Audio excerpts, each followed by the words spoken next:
ঢাকা বিশ্ববিদ্যালয় কেন্দ্রীয় ছাত্র সংসদ ডাকসুয়ে নির্বাচন স্থগিত করেছে হাইকোর্ট।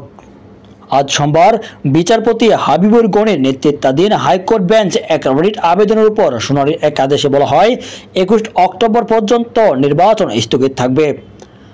হাইকোর্টের শুনানির পর ঢাকা বিশ্ববিদ্যালয়ের সকল শিক্ষার্থী এবং ডাকসুর প্রার্থীরা নানা রকম প্রতিক্রিয়া ব্যক্ত করেন।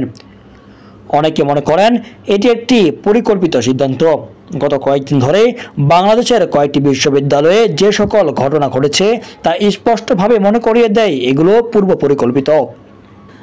গতকালকে চট্টগ্রাম বিশ্ববিদ্যালয় এবং কৃষি বিশ্ববিদ্যালয়ে যে ঘটনা ঘটেছে তা নিয়ে বিশ্লেষকদের চিন্তায় ফেলেছে।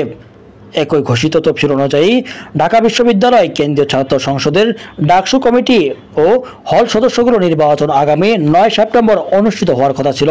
হঠাৎ করেই ডাকসু নির্বাচন বন্ধের কারণে সকল প্রকার রাজনৈতিক ব্যক্তিগণ তারা তাদের ক্ষোভ প্রকাশ করেন। জাতীয়তাবাদী ছাত্রদলের কেন্দ্রীয় সভাপতি রাকিবুল ইসলাম রাকি বলেন, নির্ধারিত সময়ে ডাকসু নির্বাচন দিতে হবে। অন্যদিকে ছাত্রদলের ভিপি পদপ্রার্থী আবিদুল ইসলাম খান একই কথা বলেন।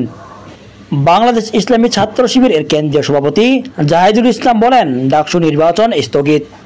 আওয়ামী বামপন্থীদের ষড়যন্ত্র দৃশ্যমান। এছাড়াও তিনি আরো বলেন, তবে এই প্রজন্ম সকল ষড়যন্ত্র মারিয়ে সত্য প্রতিষ্ঠার টেকনিক খুব ভালোভাবেই জানেন।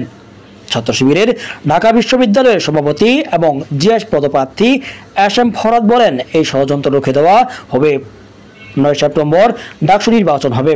যারা ডাকসু পেছানোর ষড়যন্ত্রে জড়িত তাদের শিক্ষার্থীরা 9 সেপ্টেম্বর লাল কার্ড দেখাবে। এছাড়া ঢাকা বিশ্ববিদ্যালয়ের সকল শিক্ষার্থী এবং স্বতন্ত্র পদপ্রার্থী এবং বামপন্থীদের একাংশ ডাকসু নির্বাচন স্থগিত এর বিরোধিতা করেন। এর পরপরই নড়েচড়ে বসে হাইকোর্ট নতুন করে সিদ্ধান্ত নেয় তারা। হাইকোর্টের আইনজীবী শিশির মনির তিনি তার ভেরিফাইড ফেসবুক পোস্টে লিখেছেন, হাইকোর্টের আদেশ স্থগিত করেছে মাননীয় চেম্বার জজ আদালত। এছাড়াও তিনি শুকরিয়া আদায় করে লেখেন, আলহামদুলিল্লাহ। এদিকে ঢাকা বিশ্ববিদ্যালয়ের সকল শিক্ষার্থী ও শিক্ষকদের সাথে কোনো ধরনের পরামর্শ ছাড়া হঠাৎ করেই কেন ডাকসু নির্বাচন স্থগিত করা হলো এ নিয়ে সোশ্যাল মিডিয়ায় সমালোচনা ঝরে উঠেছে।